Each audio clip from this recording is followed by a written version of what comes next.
Olá, estamos iniciando o primeiro programa do Agenda Médica.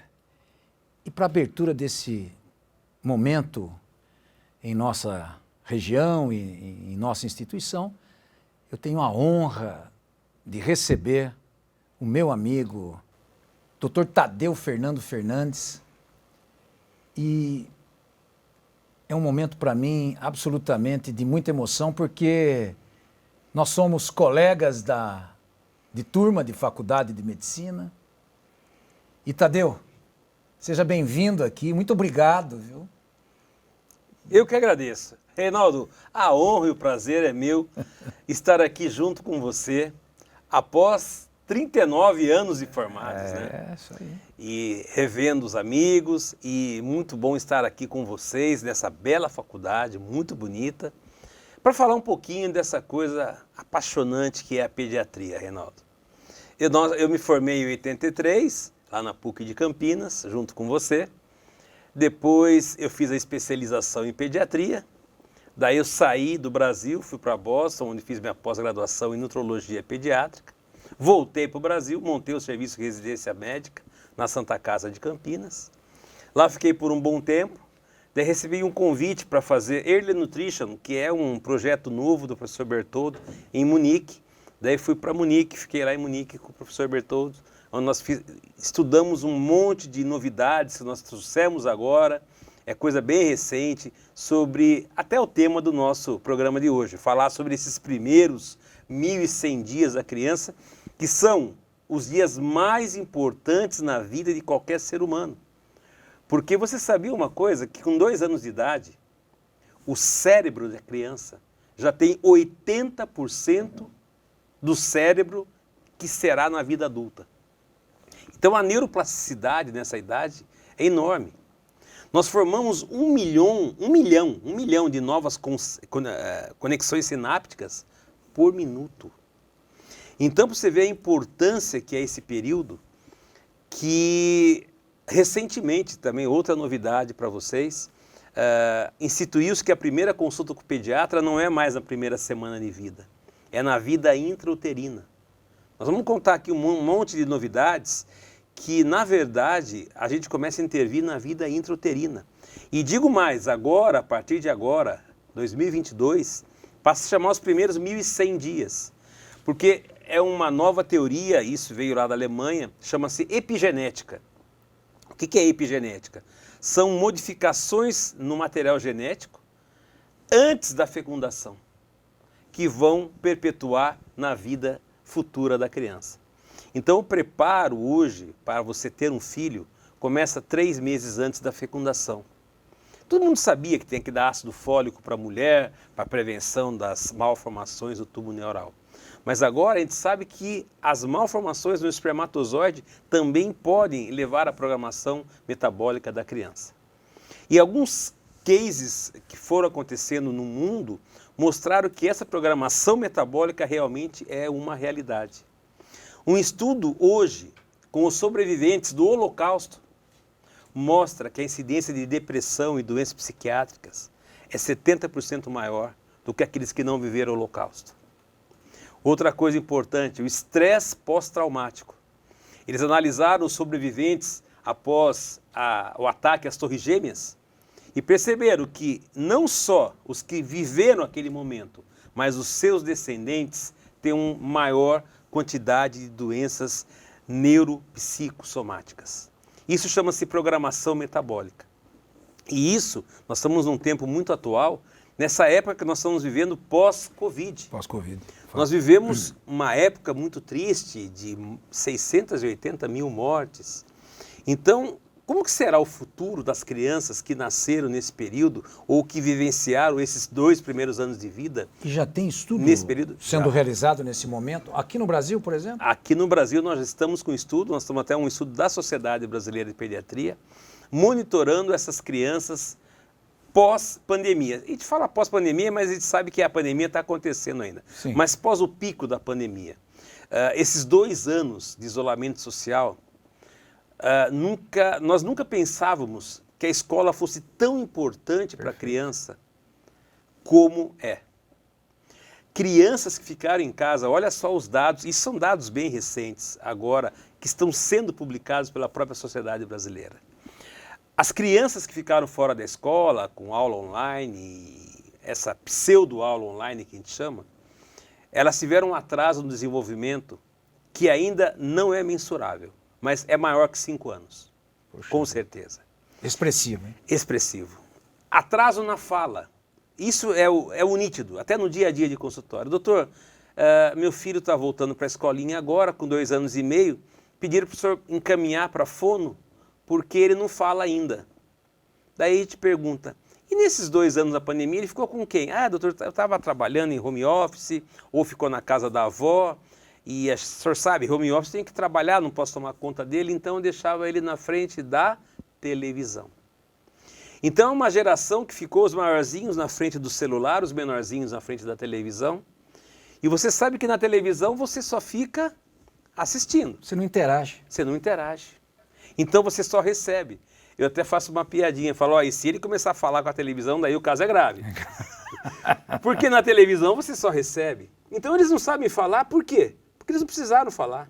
Mas, Tadeu, nessa linha de raciocínio, aproveitando essa sua fala, a gente tem observado hoje, e não sou contra, quero deixar bem claro isso, muitos pais, avós, a gente faz os ambulatórios aqui da Faculdade de Medicina, é muito interessante isso. Tem que encaminhar para o fonoaudiólogo, ou para o psicólogo, psiquiatra, porque seu filho tem um déficit de atenção. Aí você vai no restaurante, você me corrige se eu estou errado. O pai e a mãe dão um celular para a criança, por favor, você pode intervir. E lá fica para poder o casal conversar, e ali fica. Isso também é um fator de que tem que ser avaliado nessa relação. Os pediatras estão falando sobre esse comportamental, porque tudo, talvez ele tenha uma síndrome aí a mãe entra em pânico, o pai... Como é que fica isso? Como é que está Verdade. isso? Olha, você está falando uma realidade e isso está sendo muito estudado. E tem mais uma novidade para contar para vocês. Vou fazer uma pergunta para você, da nossa época de faculdade. Tá. Quantas crianças você atendeu lá no ambulatório de pediatria cujo diagnóstico era autismo? Era pouco. Eu diria nenhum ou um. Não, e tinha um monte que, pelo amor de Deus, que era uma brincadeira. Era um volume enorme. Volume né? enorme de criança. Agora hoje, se você for aqui no ambulatório de pediatria, Fato. está lotado de autistas. Está lotado de crianças com um diagnóstico de transtorno do déficit de atenção por hiperreatividade. Por quê? Foi se estudar. E aí se descobriu uma grande coisa, e é por isso que a pediatria passou a chamar os primeiros 1000 dias. Perfeito. O que são os primeiros 1000 dias? Se você somar as 40 semanas da gestação, mais os 2 primeiros anos de vida, dão 1000 dias. Exatamente 1000 dias. Então, quer dizer, as 40 semanas de gestação entram na conta. E sabe-se que, isso é uma novidade, uma coisa chamada estresse tóxico na gestação. Você sabe que toda situação de estresse em cima de você, o seu corpo responde com o hormônio do estresse, que é o cortisol. Então você, numa situação de estresse, você joga na sua corrente sanguínea cortisol, chamado hormônio do estresse.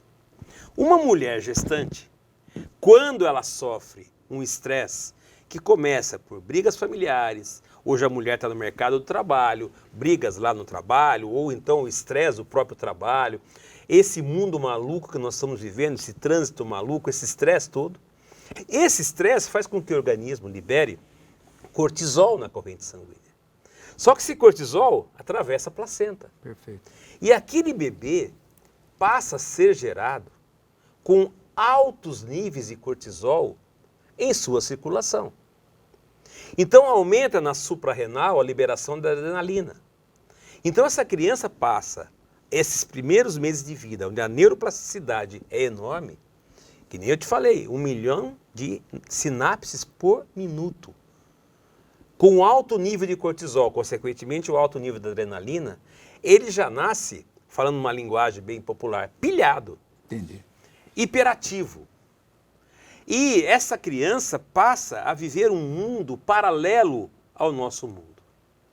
É o autista. ele vive no mundo dele. Aquele mundo que ele, para fugir da situação do estresse, é uma defesa. Você, quando está numa situação de estresse, o que você faz? Você se isola. Então ela se isola no mundo dela, que é o mundo do autista, para fugir desse mundo estressado. E é a criança que desenvolve com o autismo. Ou aquela que já não se isola do mundo. Ela nasce nesse mundo, mas já nasce estressada. Então ela tem uma hiperreatividade. E se você é hiperreativo, você perde a atenção. Então você tem um déficit de atenção. Então você vê essas novas doenças surgindo, que nós não víamos há 40 anos atrás, porque o mundo mudou demais. Então nós estamos vivendo uma nova pediatria, a gente chama a nova puricultura, a nova pediatria, são vários nomes. Nos Estados Unidos eles deram o nome de mentes brilhantes, as novas mentes brilhantes, né? E estuda tudo isso. Então, quer dizer, não adianta hoje, que nem você falou, nos ambulatórios, ver os ambulatórios de psicologia, fonoaudiologia, terapia ocupacional, estão lotados, a demanda está enorme. E eles não estão dando conta da quantidade enorme de crianças que estão chegando lá. Mas, se nós quisermos ser efetivos, não em tratar, mas em prevenir, você tem que começar a reduzir o estresse tóxico na gestação. E aí que está o problema. Como que eu vou reduzir o estresse tóxico na gestação? Na nossa época de faculdade, nós estamos falando de 40 anos atrás. 40. Nós tínhamos um nível de fecundidade, uma média de 4 filhos por família. Hoje, o nível de fecundidade é 1,6 filhos por família. Primeiro ponto. Outra coisa interessantíssima. Você lembra o ambulatório de ginecologia? Era um monte de mocinhas gestantes. Hoje, mudou. As mulheres acima de 30 anos são a maioria das gestantes. Porque a mulher hoje, com todo o mérito, ganhou o mercado de trabalho, ela está se realizando profissionalmente e deixando para um segundo tempo ter o filho. Então nós estamos sendo mulheres, tendo a criança acima dos 30 anos. E se você sabe que o nível de estresse já é maior. Já é maior. E é evidente que vai ter uma reflexão lá na frente sobre tudo isso, sobre esse cenário que você apresenta aí. Para a criança. Então, realmente, nós estamos vivendo novos mundos. Nós tratávamos, na nossa época de faculdade, diarreia bacteriana. A mortalidade era alta por diarreia e desidratação. Nós tínhamos o ambulatório de desnutridos. Hoje, nós temos na faculdade o ambulatório de obeso. Hoje, nós, em vez de tratarmos diarreia, nós estamos tratando aos montes constipação intestinal. Erro alimentar. Erro alimentar. Hoje é uma dieta fast food. É a dieta onde as fibras deixaram de existir. Então a pediatria tenta mudar um monte de coisas e muitas mães, eu que faço pediatria há 40 anos, muitas mães já levam o filho delas. Então elas falam, doutor, a minha mãe conta que o senhor, quando eu era com 4, 5, 6 meses de idade, o senhor deu suquinho para mim. O senhor não vai dar suco para o meu filho? Eu falo, não. Por quê? Eu falo, olha, desculpa por ter dado suco para você. Mas, olha só o que nós fazíamos. Nós fazíamos o suco da fruta, tirava a água com açúcar da fruta e dava para a criança, e o bom a gente jogava no lixo. Então eu faço até uma piadinha, falo, hoje as crianças estão vindo moderninhas, elas estão vindo com uma maquininha de suco no estômago. Então você dá a maçãzinha, depois dá um pouquinho de água, ela faz vira suco de maçã. Se for mamão, é suco de mamão e assim por diante. Então tudo isso foi mudando para a gente tentar melhorar essa parte da constipação intestinal. Toma água, hoje não se toma mais água, hoje toma-se refrigerante.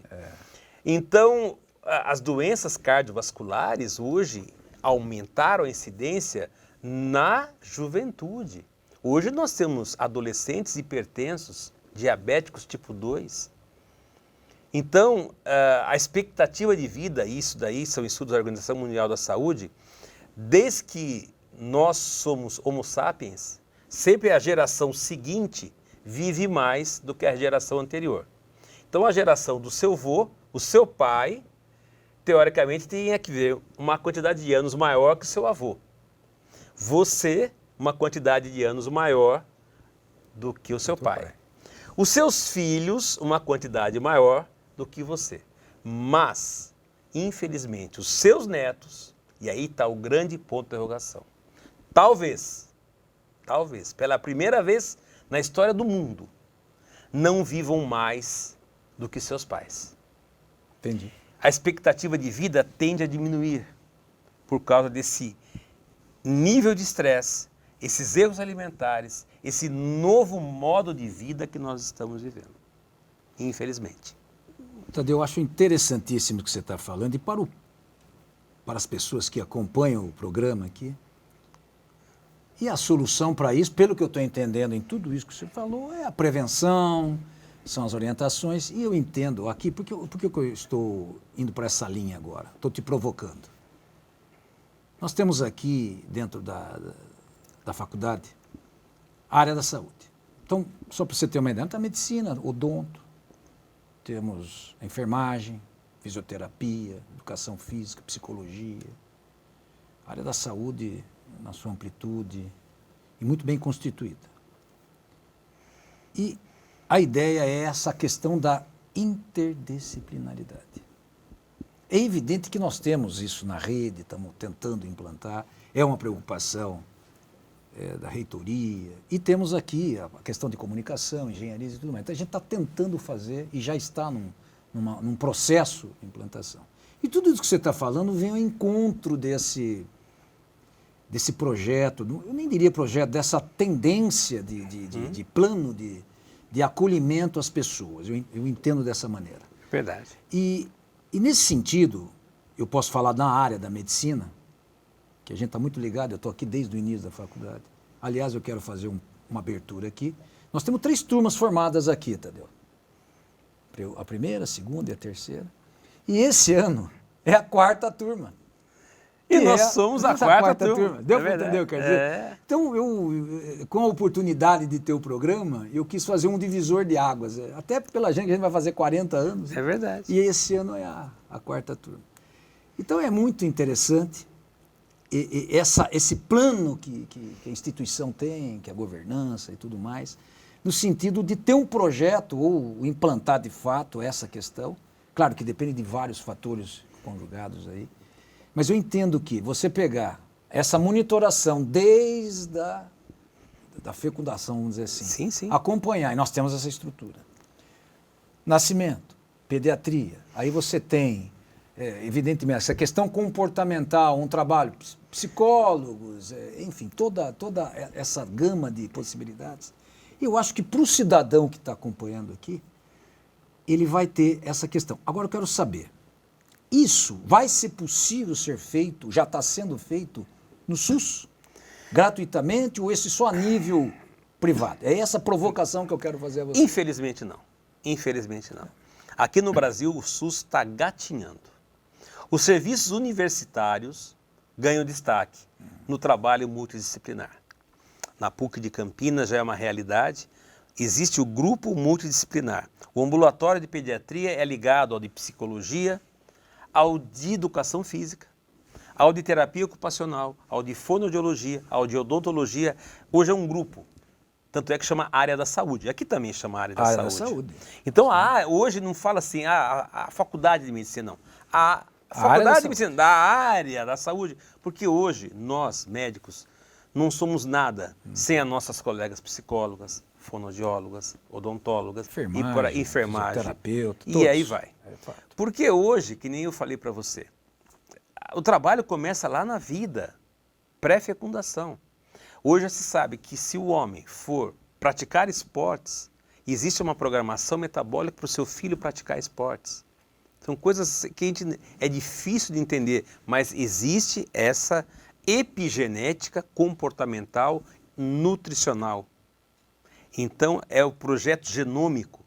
Você consegue alterar o genoma porque antigamente o Mendel falava, é a genética mais o meio ambiente. Sim, a genética mais o meio ambiente, mas todas as influências comportamentais do meio ambiente também. E nós vivemos problemas seríssimos, viu, Reinaldo? Porque hoje, vou te contar um exemplo bem fácil para você. O principal elemento para a formação de um neurônio, o neurônio ele tem 80% de lipídios. E o principal lipídio que tem no neurônio, na membrana do neurônio, para passar o impulso nervoso, chama-se DHA, o ácido docosahexaenoico. Só que olha só que coisa curiosa, o DHA é o produto final de uma cadeia metabólica que começa aqui em cima. O ômega 3 sofre uma série de transformações e forma o DHA, que é o principal elemento para a formação do neurônio. Uma criança precisa, a mãe precisa tomar DHA na gestação, isso foi publicado no manual da Febrasgo, nos Estados Unidos também, isso é obrigação da mulher tomar DHA na gestação e na lactação. Hoje todas as fórmulas infantis, aqueles que não conseguem tomar leite materno, elas têm DHA também. Muito bom. Daí você vai falar assim, bom, então vamos passar o DHA para os nossos pacientes, mas vamos fazer ele comer a fonte de DHA. Qual que é? São os peixes de águas frias e profundas, o salmão. Só que o salmão que vem na Noruega, você não vai conseguir comer aqui, não vai chegar aqui. Não vai. Os peixes, então, que nós vivemos na nossa área marinha, você tem a sardinha que é rica em DHA. Então vamos comer sardinha. Só que você teria que comer uma média de 400 a 500 gramas de sardinha por dia. Só que tudo bem que você coma, só que essa sardinha, infelizmente, dos nossos mares, você viu por causa do desastre de Mariana, sim, o rio, a mineração desemboca lá no mar. E a mineração tem mercúrio. O mercúrio está no mar, o mar tem o peixe, o mercúrio está no peixe. É um metal pesado que se entrar no seu corpo não sai mais. Isso está comprovado, essa contaminação? Documentado. Documentado. Tanto é que no manual da Febrasgo, da Sociedade de Pediatria, ele fala, olha, cuidado com o consumo dos peixes da água natural. Daí você vai falar, bom, então, nós temos hoje a maioria dos peixes que a gente come no restaurante, que você vai no supermercado e compra, não é peixe lá do mar, é peixe de cativeiro. Só que no cativeiro você dá ração. A ração não tem ômega 3, entendi, que é das algas marinhas. Então você começa com déficits alimentares assim profundos que vão levar a atraso em neurodesenvolvimento. DHA é um. Outra coisa é o ferro. Anemia gestacional reflete na criança em termos de neurodesenvolvimento também, deficiência de ferro, deficiência de zinco. Então, nós falamos um pouquinho da área comportamental, né, do estresse tóxico, mas também tem a área nutricional. Hoje nós já sabemos, a tal da programação metabólica, que mães que engordam demais na gestação fazem a criança nascer pensando gordo. Ela vai ter uma programação, uma tendência maior, uma razão de risco maior para ser obesa. E obesidade suas consequências, diabetes, hipertensão e tudo mais. Então você vê que a prevenção, que nem você falou, para esse novo mundo começa lá na vida intrauterina. Com uma boa alimentação, um bom comportamento.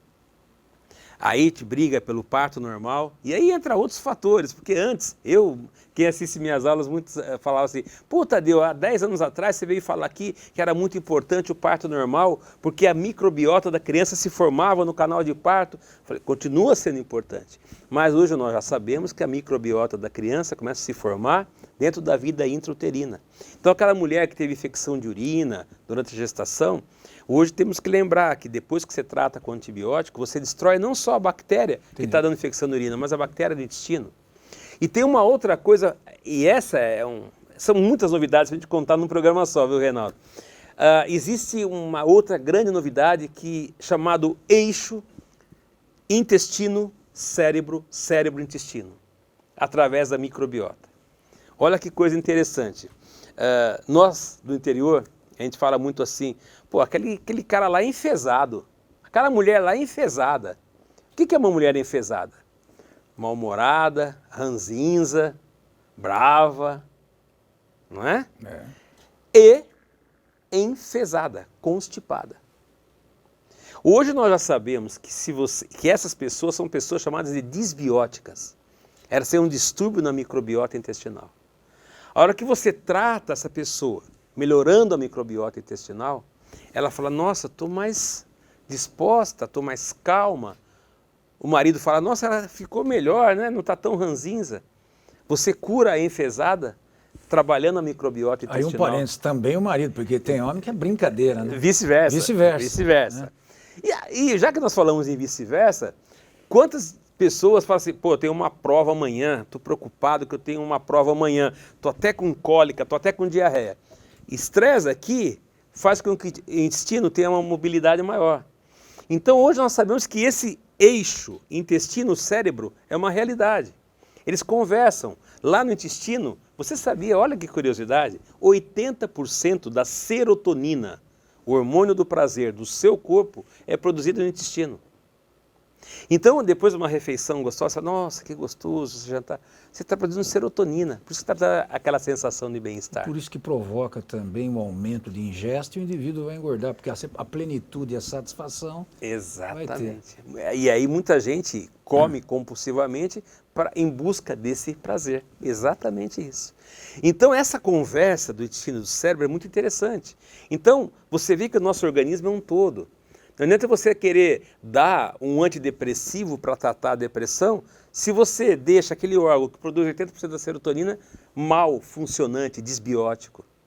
Então você precisa harmonizar o intestino junto com o cérebro, fazer os dois conversarem bem. Se você está calmo, a sua síndrome de intestino irritável fica curado. Então, doutor, quando você chega um paciente, né, com síndrome de intestino irritável, olha, eu vou tratar você dando um remédio para melhorar o seu humor, melhorar... Mas como? O problema está no intestino, vai dar um remédio para o cérebro? O pior de tudo que é uma verdade. Então, o nosso organismo funciona nessa harmonia de neurotransmissores, de microbiota, de neurohormônios, de comportamento, de estresse, de cortisol. Isso é um projeto harmônico. E é difícil você harmonizar tudo isso. Agora, você imagina isso então numa criança. Então, realmente, a equipe multidisciplinar é fundamental. Nutricionista, esquecemos de falar da nutricionista. Nutricionista é fundamental nesse aspecto.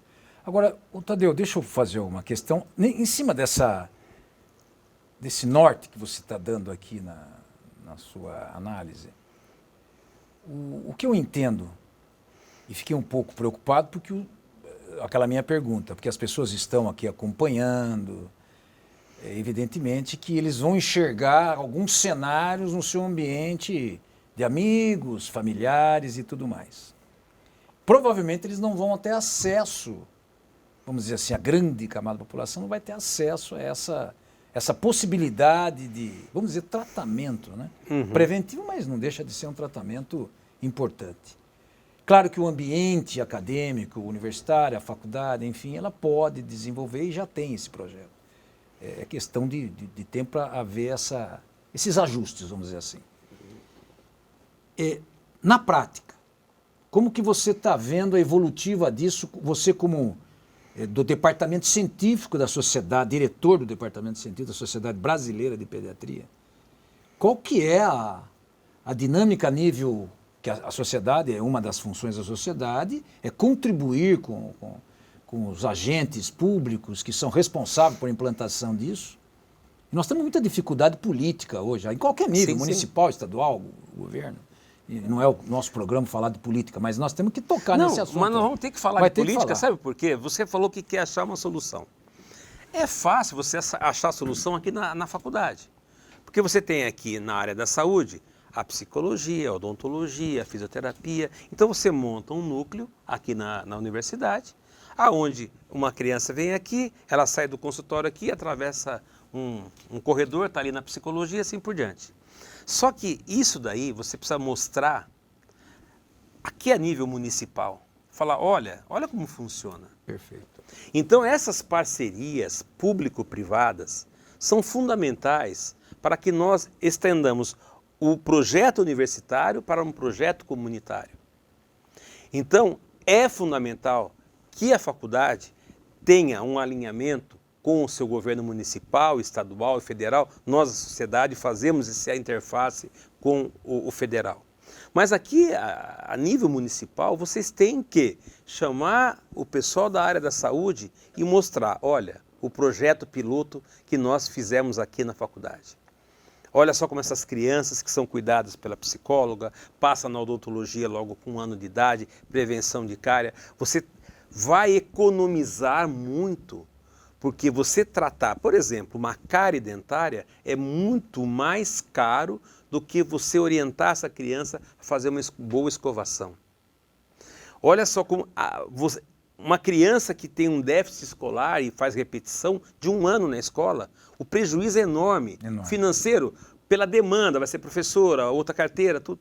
Mas se essa criança passar antes por uma equipe de psicologia, de pedagogia e for orientada, ela vai conseguir ultrapassar essas barreiras. Então, a importância da faculdade é muito grande, essa área da saúde é fundamental, não só nesse nível micro. Eu estou formando bons alunos. Não, nós temos que formar um programa aqui municipal e depois, olha, o exemplo lá de São João da Boa Vista, o case de São João da Boa Vista. Olha que interessante, a gente pode, hoje se fala muito de custo e efetividade de projetos, né? Claro. Olha só como vale a pena investir na prevenção. E o exemplo clássico disso são as vacinas. Você lembra na nossa época, a gente tratava tétano, tivemos casos de paralisia infantil na faculdade. Hoje a gente não vê mais paralisia infantil, não vê mais tétano. Meningite, eu lembro na época de faculdade, não, vai puncionar você, já não aguento mais puncionar, te enjoava. Hoje os residentes ficam lá brigando para fazer uma punção porque é raro chegar uma meningite. Por quê? Porque tem vacina. Perfeito. Então hoje as vacinas mudaram um lado da medicina. Então eles perceberam que você dá a vacina é economicamente mais viável do que você deixar a pessoa ter a doença. Porque uma pessoa com paralisia infantil, ele vai ficar na cadeira de roda para o resto da vida. E todos os prejuízos para a pessoa e para a sociedade. Então, a vacina é um case de custo-efetividade interessante. E aí eu falo de redução de estresse tóxico, o trabalho que nós estamos fazendo com as gestantes, reduzindo estresse tóxico, a psicóloga entra aí, a nutricionista entra aí nessa história que eu contei de alimentação. Eu vou contar um case, esse daí foi em Boston, foi a minha tese lá em Boston, foi justamente sobre essa. Eu e a doutora Jane Menella, nós fizemos um trabalho lá nos Estados Unidos e basicamente, para ser bem rápido, nós pegamos 100 gestantes, desde o começo até o 6º mês da amamentação delas, que eram no núcleo da Universidade de Boston. E nós acompanhamos essas crianças e essas gestantes. Todo dia de manhã, elas tomavam, 50 mulheres, uns copos de suco de cenoura e na hora do almoço era feita a comida delas com alho e cebola. Era o protocolo, obrigatório ter alho e cebola e tomar uns copos de suco de cenoura. E outro grupo paralelo tomava um copo de água de manhã e na hora do almoço não usava alho e cebola. E assim foram as 40 semanas de gestação e os 6 primeiros meses de aleitamento materno exclusivo. Olha só que coisa linda. Quando foi fazer a primeira papa para a criança, faz com cebola, alho e cenoura. E põe as outras coisas que põe na papinha. 87% das crianças do grupo que as mães tomaram suco de cenoura e usaram alho e cebola, devoraram aquele pratinho de comida, contra 28% do outro grupo. Qual a conclusão? As papilas gustativas e olfatórias, elas começam a se formar na 7ª semana de gestação. Então a mãe chega para a gente agora com 1 ano e meio, doutor, meu filho não come cenoura. Como é que você vai fazer uma pessoa aos 2 anos de idade comer cenoura se ela não tem memória olfativa e memória gustativa para cenoura? Tá? Eu falei a cenoura, mas vale para beterraba, qualquer outra coisa. Entendi. Então você vê que essa memória olfativa começa desde a vida intrauterina. E depois quando nasce, aí tem outras coisas interessantes também que nós fizemos nessa pesquisa. Famílias que fazem comida em casa e famílias que comem fora por quilo. Nos Estados Unidos tem isso também. Comem por quilo e comem comida não feita em casa, né? O delivery, o fast food. E percebeu que aqueles que fazem a comida em casa, as crianças desenvolvem uma memória olfativa. Depois de 5 anos, eles lembram da comida que a mãe fazia. Por quê? Quando você está cozinhando, libera os sabores, você vai formando uma memória olfativa. Se você fechar seus olhos e lembrar a sua infância, uma coisa que sua mãe fazia ou que sua avó fazia, que você gostava de comer, comigo acontece isso, eu lembro do bolo de fubá da minha avó. E se eu ficar aqui pensando no bolo de fubá da minha avó, eu vou começar a sentir cheiro de erva doce. E aqui não tem erva doce. Isso chama memória olfativa. Então essas nossas crianças hoje, que comem fora de casa, comem no fast food, comem no delivery, eles não têm memória olfativa. Então eles não aprendem a ter o cheiro da comida. Outra coisa que você tocou, agora voltando ao assunto, não só no restaurante que você vê o pai e a mãe com o celular, a criança com o celular e comendo, ninguém olhando para a comida, como em casa, o péssimo hábito, doutor, ele só come assistindo televisão. Exatamente. Então ele fica assistindo televisão e comendo, se você perguntar o que ele comeu, ele não sabe. Não sabe. Então ele não desenvolve essa memória gustativa e a olfativa da alimentação. O convívio, né? Aquela questão de troca. Exatamente. Como é que você vai querer que seja um adulto que coma saudável? Então, realmente o investimento nesses primeiros 1000 dias tem que ser muito grande, porque é aí que você desenvolve os hábitos. Hábito de dormir, hábito de comer e assim por diante. Um outro estudo, esse daí foi em Munique, que nós estivemos lá, estava trabalhando com sono. E lá eles pegaram crianças cuja mãe dava mamar no seio, ou na mamadeira, tinha 2 grupos, e depois colocava a criança no berço. E elas eram monitoradas por eletroencefalograma. E um outro grupo de crianças, a mamãe dava mamar, ou dava mamadeira, fazia rotar, acordado, brincava com a criança, conversava com a criança e punha no bercinho para dormir, acordada, com os eletroencefalogramas ligados.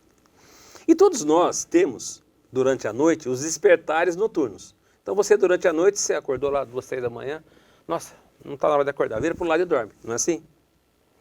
Mas se você um dia dormir na sala, alguém te pegar e levar para a cama, e você acordar no meio da noite na sua cama, fala, o que eu estou falando aqui? Não foi aqui que eu dormi. Com a criança acontece a mesma coisa.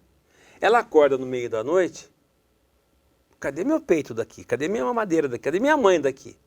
Você vê o eletro dessas crianças.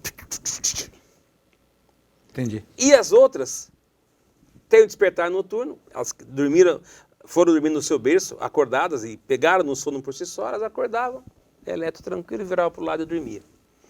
Então isso chama higiene do sono. Só que hoje a gente vê a maioria, mais de 50% hoje das nossas crianças menores de 5 anos dormem na cama com os pais. E além do mais, pode dormir tarde também, fica na TV, no computador, Exatamente. tem essas telas que ficam com aqueles A luz joguinhos, azul, né? luz Aqueles azul. desenhinhos, né? Eles ficam vidrados, é impressionante. A gente fala, mas Então. às vezes os pais ficam bravos, é complicado isso. Então, Reinaldo, esse é o novo mundo que está nos esperando. Dessas crianças hiperativas, com déficit de atenção. Reflete agressividade?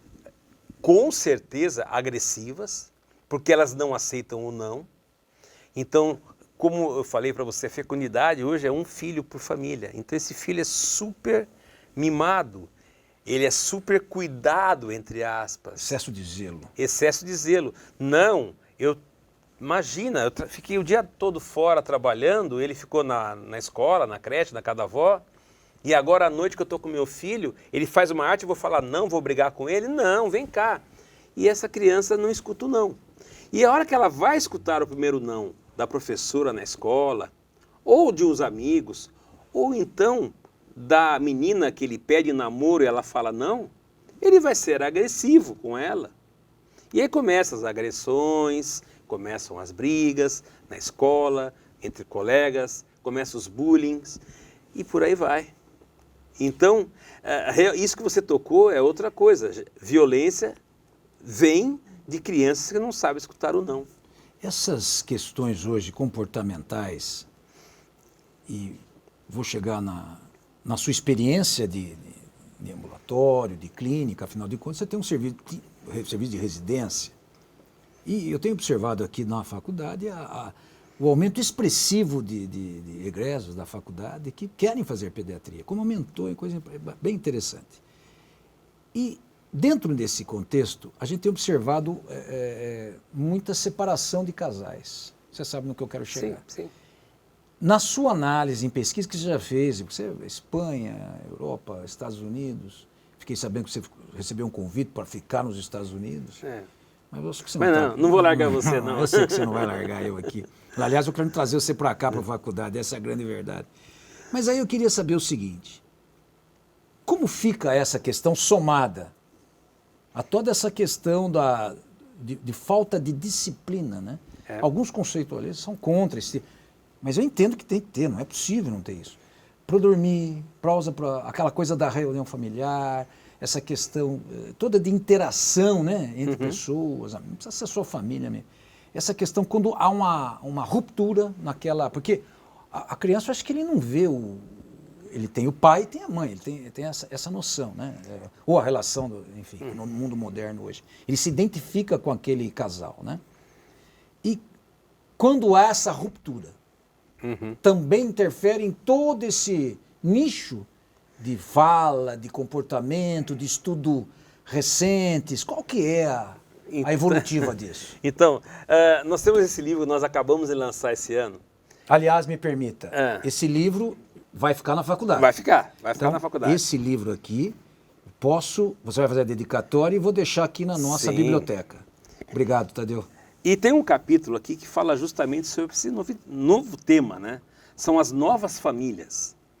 Então, você falou aí, a mãe, o pai, hoje a gente não fala mais isso. Exato. Tanto é que nas escolas não existe mais o dia das mães e o dia dos pais. Queria chegar nisso. Nós estamos agora no dia da família. Dia da família. Então, hoje é uma realidade no consultório, os casais homoafetivos cuidam muito bem das crianças, tá? Eu tenho vários tipos dos casais homoafetivos, 2 mulheres, 2 homens, homem com 2 mulheres, tem vários desenhos de famílias. Nada contra, e vou até te falar, viu, por experiência própria, são atualmente os que melhores cuidam das crianças, tá? E temos também os casos dos rompimentos familiares, que são as separações. Isso. E eu sei que é uma área que você domina muito mais do que eu, a parte do direito, né? Dessa parte legal, e tem a guarda compartilhada. E a guarda compartilhada é uma coisa muito bonita para você ver na área legal, mas na área médica é complicado. Porque você, naqueles 2 dias que você tem por semana com seu filho, você quer dar tudo de amor que você tem para dar para ele. 100%. Zero não. Zero não. Exato. Zero limite, zero regra. E a gente na segunda-feira, a gente trata muito a diarreia, porque, doutor, foi para casa do pai, ele comeu aquele lanchonete famosa lá que você conhece, tomou sorvete, comeu doce, comeu isso, tudo que não pode comer e come em um final de semana, né? Então, a gente fica tratando as diarreias e o excesso de sol e por aí vai. Então, é complicado quando você fala, eu sou a favor, eu acho que a guarda compartilhada deve ser feita, mas eu acho que eles têm que sentar e falar, olha, vamos educar juntos essa criança, né? Porque não adianta a mãe de segunda a sexta educar e no final de semana o pai ou a mãe, aí tanto faz... Perdeu o controle. Perde o controle, né? Isso para todos, né? Isso vale para tudo, isso vale para tudo. Assim como a gente vê as escolas, né, a parte da pedagogia, as professoras colocam toda a regra, todo o limite, a hora do lanche, a hora da comida. Chega no final de semana. Nós vimos isso, Reinaldo. A gente não tinha ideia da dimensão, da importância dos professores, das escolas infantis, como nós tivemos nesses 2 anos de pandemia. Porque as crianças ficaram... Reinaldo, houve um aumento de 50% na obesidade infantil em 2 anos. O que nós tivemos um aumento em 15 anos, né, a hora que você faz a evolução, a tendência secular, nós tivemos em 2 anos. Porque ficaram em casa, sem televisão e comendo o que tem. O que tem de fast food rápido? Abre um salgadinho, põe um macarrão instantâneo. Facilita. Um disque pizza, e aí por cachorro quente. Né? Então é complicado agora que elas estão voltando para a escola, e elas querem voltar para a escola naquele ritmo que estava em casa. E a professora tem que pôr a regra limite. Entendi. Então está tendo uma série de revoluções também agora nessa, nós chamamos novo normal, que não é novo normal, é nessa época pós-isolamento social, né? Tadeu, para dar um tópico já na reta final da nosso bate-papo, a gente ficaria aqui um tempo absolutamente extensivo. nós não podemos falar em pós-pandemia. Não. Não. Nós podemos agora, nesse momento, dizer assim, a criança está retomando o seu convívio com os amigos, as brincadeiras entre aspas, de rua. Né? Vamos sair um pouco da tela do computador, estamos retomando aquilo que a gente entende, entre aspas, né? Porque falar hoje normal é difícil. Mas eu tenho observado, até por convívio entre amigos, essas pessoas, as crianças, o comportamento das crianças é muito interessante no pátio da escola. Eu quero ver o que a sociedade de pediatria tem observado e tem orientado no sentido de... Duas perguntas para essa questão dessa questão do Covid, eu acho que tem outras cepas, enfim, nós vamos ter que conviver com isso. Vamos. Não vai ter jeito. E como que fica, então, essa questão de estratégias junto a essa retomada do convívio? Porque você pode entender isso. As crianças entram no pátio, ficam sentadinhas, alguns já estão se soltando um pouco mais, mas ainda nós estamos caminhando para aquela questão de quebrar essa questão. E a polêmica, eu vacino ou não vacino a minha criança? Eu escuto isso no consultório, no ambulatório da faculdade, ele vai lá para ver a parte vascular, por exemplo, ou doutor, a minha sobrinha tem um neném, então, o senhor deu para entender? Qual que é a lógica disso? Como é que fica isso? Você poderia... Contra dados estatísticos, não tem contra-argumentação. Basta você pegar, nós estamos agora no mês de março de 2022. Volta um pouquinho na sua memória, março de 2020. Março de 2020. O que estava acontecendo no mundo? Aparecendo na televisão, abertura de covas porque não tinha covas para enterrar todo mundo. UTIs sem oxigênio, sem intubador, material de intubação. Era o caos que nós estávamos vivendo. E nós não tínhamos outra arma, até que aparece a vacina. Começa a ver a vacinação, o que começa a acontecer com a Covid? Baixa. E sempre lembrando que a vacina não previne a doença, previne as formas graves da doença. E hoje nós chegamos em março de 2022, eu dou o exemplo da PUC de Campinas, por exemplo, nós estamos com a UTI vazia. A UTI que era a UTI de Covid vazia. Então, nós tivemos uma drástica queda, graças a quê? A vacinação. As formas graves, elas são prevenidas pela vacina. Tivemos a variante Ômicron? Tivemos. Passou. Está passando. E nós estamos aí sobrevivendo, passando por essa pandemia. Então, aprendendo, né? Aprendemos muito com ela. Então, a vacina, ela se mostrou que é eficaz pelo dado estatístico. Ah, é segura, não é segura? Lógico que é segura. Se nós falarmos só em termos de crianças de 5 a 12 anos, nos Estados Unidos nós estamos completando agora 5 milhões de crianças de 5 a 12 anos vacinadas, com nenhum óbito, 0 óbito. Aliás, em todo o mundo ninguém morreu de vacina. Morreu de Covid, mas de vacina ninguém morreu. Ah, mas dá miocardite. Dá miocardite. Teve 12 casos de miocardite nos Estados Unidos nessas 5 milhões. 12 casos. 12 casos que já estão em casa brincando. Mas lembrando que a doença Covid, ela dá 4 vezes mais miocardite do que o efeito adverso da vacina. A Covid dá miocardite. É uma da constelação de sinais, sintomas e doenças da Covid. Miocardite por Covid, isso é clássico. Agora, a vacina teve 12 casos tratados. Vai ter, isso é dado estatístico, para cada 1 milhão de doses aplicadas, vai ter um caso de miocardite. Mas vai ser tratado e vai voltar para casa. Ninguém vai morrer pela vacina. Ah, mas é uma vacina nova, vai desenvolver anticorpo no futuro. Olha, quando nós começamos a vacinar lá atrás, HPV contra o câncer de colo de útero, também se falava isso. Hoje está aí todas as mulheres sem problema nenhum, tudo controlado. Então, a ciência, hoje nós temos, se tem algum órgão sério no Brasil, eu digo para você, chama-se Anvisa. A Anvisa, eu conheço muitos dos pesquisadores que trabalham lá, eles são sérios. Eles não iam aprovar uma vacina que não tivesse segurança. Então, a vacina é segura. Ah, mas pode ter efeito colateral? Pode, como se você tomar um remédio para dor de cabeça, esses mais famosos, se você olhar lá, todos têm efeito adverso. Um pode dar problema no fígado, um pode dar problema no rim, outro pode dar sangramento. Não existe remédio que não dá efeito colateral. Não existe vacina que não dá efeito colateral. Você pode ter, olha só, por isso que a polio gotas foi substituída pela polio injetável, porque a polio gotas podia ter a polio vacinal.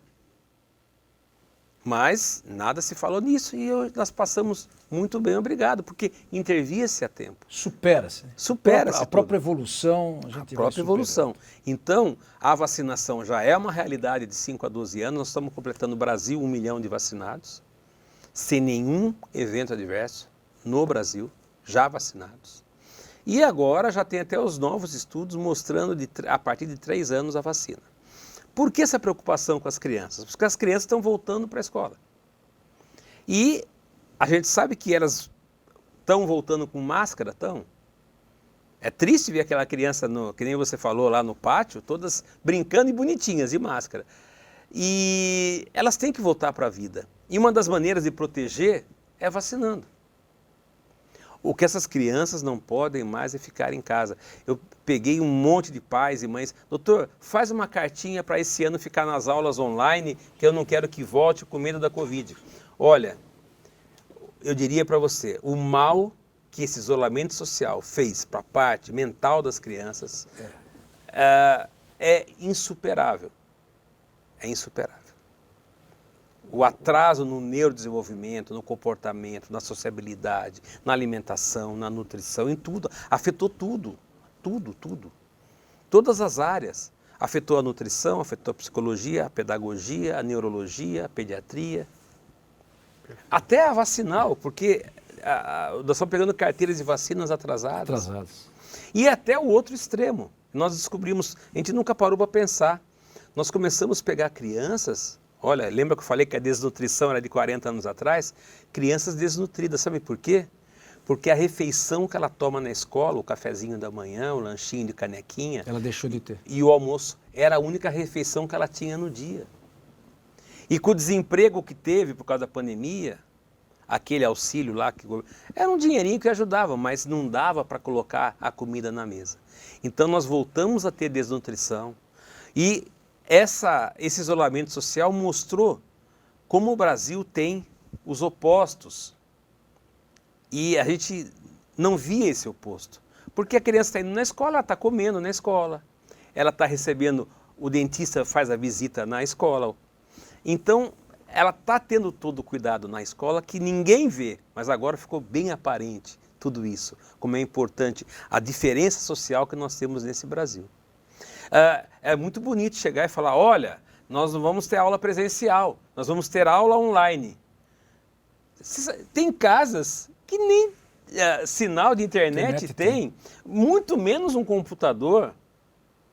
Daí o governo resolveu distribuir chip, mas vai botar o chip se nem celular eles têm. E você imaginou você ficar 4 horas assistindo uma aula numa telinha de celular? Impraticável. Uma criança. Impraticável. Então, mostrou realmente as diferenças sociais. Vamos ter aula online? Você que mora numa casa, que tem 3 filhos, com 3 computadores, um sinal de internet de 300 megas, tudo bem, mas essa é uma minoria. A grande maioria não tem internet, não tem computador, está lá em casa. E nós tivemos, isso foi bem claro, a Sociedade de Pediatria publicou isso também, a violência doméstica aumentou tudo. Porque essas crianças, os pais tinham que voltar a trabalhar, essas crianças ficaram com um cuidador, um alguém. Então aumentou abusos sexuais, aumentou acidente doméstico, aumentou violência doméstica. Porque essas crianças ficaram com um alguém. Um efeito dominó. Um efeito dominó, é exatamente isso.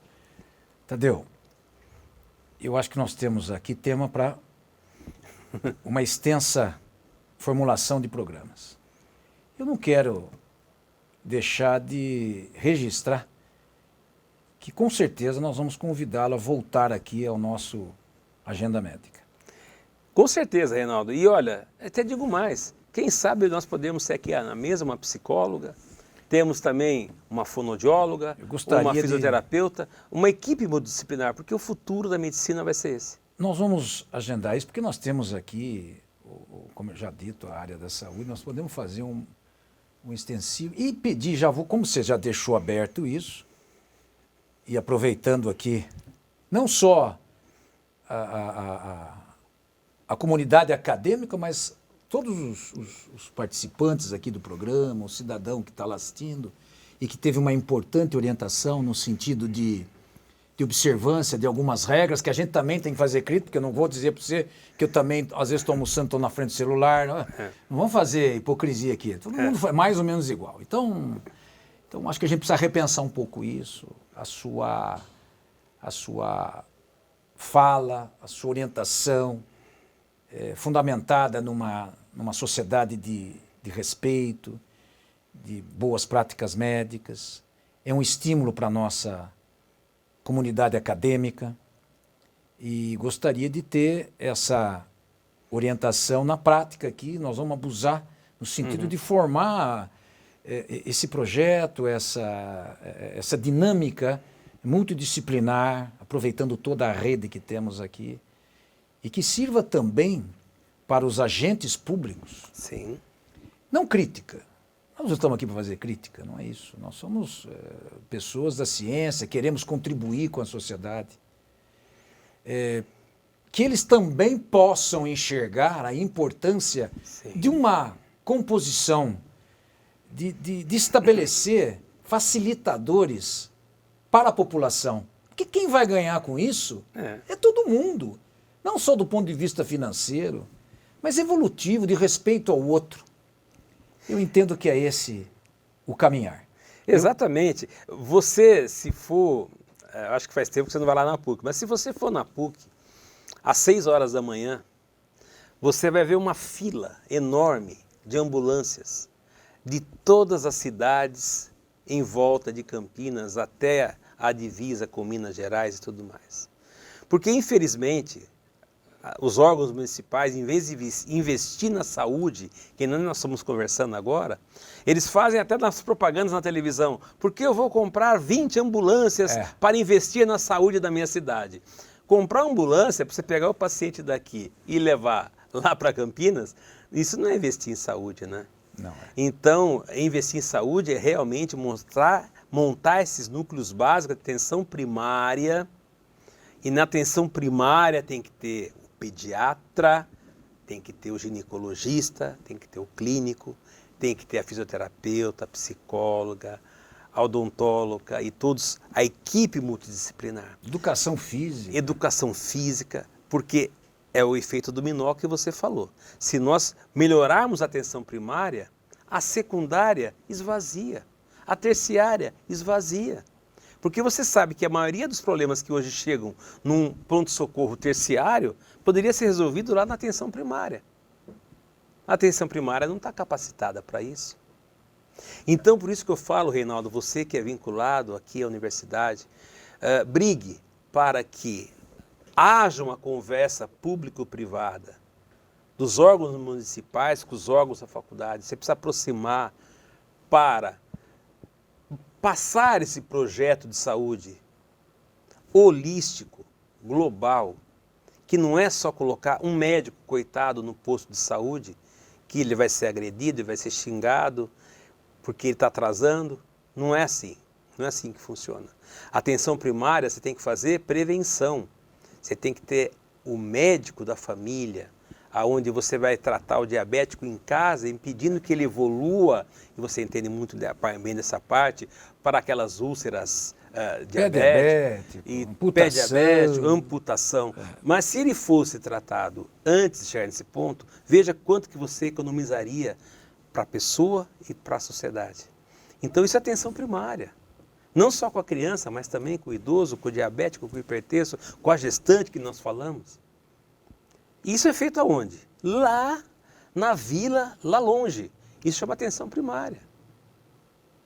E quem constrói isso somos nós. Nós temos que construir essa nova sociedade, porque você vê que a tendência por tudo isso que nós mostramos aqui, o futuro, eu quero que os meus netos vivam mais do que a minha geração. Perfeito. Tadeu, eu quero encerrar agradecendo demais a emoção que você me traz de vindo aqui depois desse tempo todo e dizer o seguinte, citando Guimarães Rosa em Grande Sertão Veredas, que diz o seguinte: ao lado dos bons, a gente fica melhor. Então, fica o convite para você aproximar aqui da nossa casa. Muito obrigado. Eu que agradeço a todos vocês e parabéns pela iniciativa. Olha, excelente iniciativa. Essa é uma maneira, nós estamos levando conhecimento a não sei quantos espectadores aqui, né? Obrigado. Valeu, um abraço. Quero convidar você a acessar o Instagram Agenda Médica Unify e no YouTube Agenda Médica. Muito obrigado e até o nosso próximo podcast. Até lá.